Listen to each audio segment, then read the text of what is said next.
ลิโคไม้ปังลงเนี่ยยกยองมันปีใจสายเมาแลคือคนได้ก็ขาด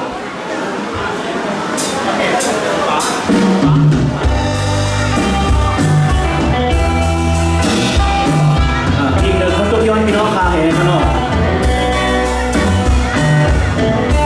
ก็ยิ่งดีครับตอนนั้นพี่น้องคาฮะ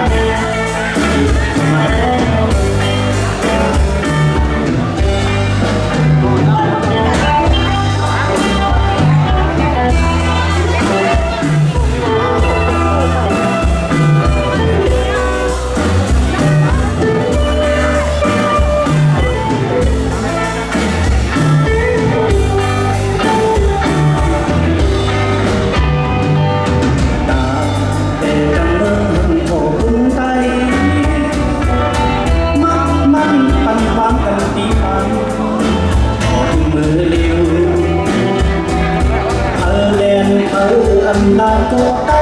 หูไต้เตียมแดงเมื่อ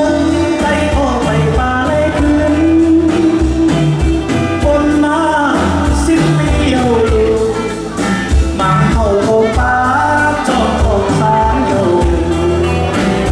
เลยเอามาลิโคมาปางโดโคตรงเธอเล่นเธอตาลงไงกันเย้าโตขึ้นเมื่อเลี้ยงเธอแดงเธออำลาตัวไต้หู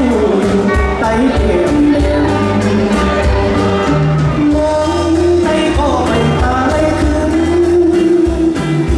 คนลา10 ปีอยู่มาเข้าโอตาจอมออกฟ้าโยเลยโยธาลิโอมาเมื่อนั้นคนด่าดีแหละแต่เมืองไต้เขาขอเขาเลยลงไล่มือที่โอไม้ปางลงมาในกองพึ่งไหนออกจื้อ10 ปีอย่างนั้น20 ปีของคนมาเยอะบอกสังเวยไม่ได้สั่งไปปาอะไรขึ้นมาตอนกันไม่เจอคนด้วยกันทั้งนั้นแน่ลิโอไม้ปางลงในบางเขาบอกก้าวทุกของสร้างกว่าเยอะเพื่อตอนถึงมาเลี้ยวมาเธอเลี้ยงเธออ่านวันนั้นทำหน้าก็ไอ้ห้องหลงก็โง่เลย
เข้าใจส่วนตัวนี้